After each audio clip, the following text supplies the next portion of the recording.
welcome to my channel. Ah non mais je m'y tiens, hein. J'ai dit dans ma vidéo de lundi que je filmerais chaque vidéo avec un chat au début. J'en ai 4, hein, je vais faire un roulement. Tu veux descendre toi aussi? Mais c'est pas possible!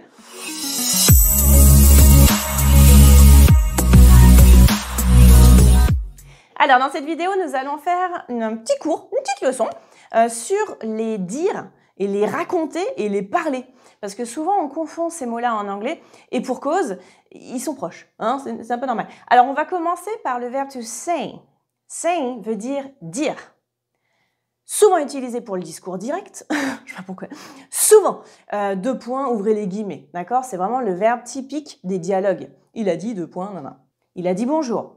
He said hello. Oui, verbe irrégulier, hein. Say, said, said. Et puis par contre, il y a l'autre là, celui avec lequel il ne faut pas le confondre, le verbe to tell. To say something, to tell someone something. Il m'a dit, he told me that he, I don't know, j'ai pas d'exemple. He told me that he was happy. Woo!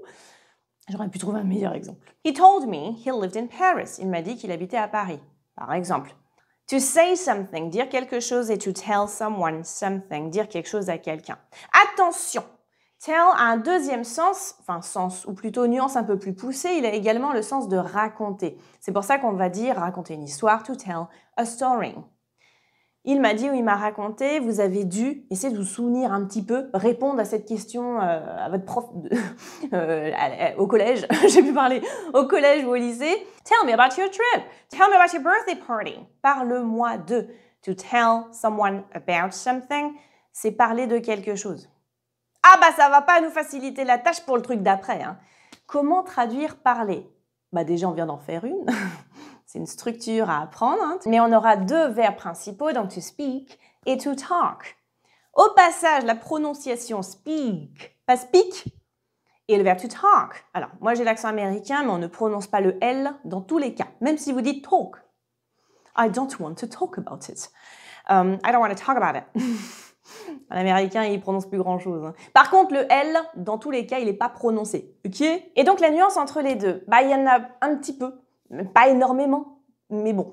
To speak with, c'est parler avec quelqu'un. Blablater, discuter, on est vraiment dans cette même notion.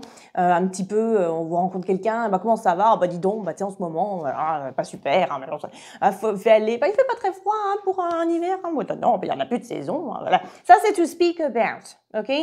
To talk, c'est plus dans, c'est plus du vrai talk. D'ailleurs, si vous regardez des films et des séries en anglais, essayez de vous souvenir, à chaque fois qu'il y a une nana qui parle à un gars et qu'elle lui dit « we need to talk », c'est pas bon signe. Généralement, c'est le talk, tu vois, c'est la discussion. Et en fait, le talk, il apporte un contenu beaucoup plus essentiel que juste le speak. En fait, speak, vous parlez et il y a des mots qui sortent. C'est pour ça que parler une langue, c'est to speak English, to speak French, to speak, je sais pas quoi, German, whatever. Et en fait, du coup, c'est plus cette notion de fabrication de dialogue. Mais to talk, il y a un vrai contenu. Du coup, le verbe to talk, bah, c'est to talk to someone, to talk to, par opposition au speak with, mais qui est quasiment synonyme. OK? Après, vous pouvez trouver un to derrière le verbe to speak. To speak to someone, c'est être mis en relation avec quelqu'un au téléphone. May I speak to Mr. Machin? Et puis par contre, aussi adresser la parole à quelqu'un. I don't want to speak to him. Je ne veux pas lui parler, lui adresser la parole. Vous voyez? Une petite nuance. Après, c'est pas une grosse faute. Grosso modo, si vous voulez dire parler et que vous dites speak ou talk, c'est bon. Par contre, ne mélangez pas avec les deux du début, là, le say et le tell. Et surtout le say et le tell entre eux.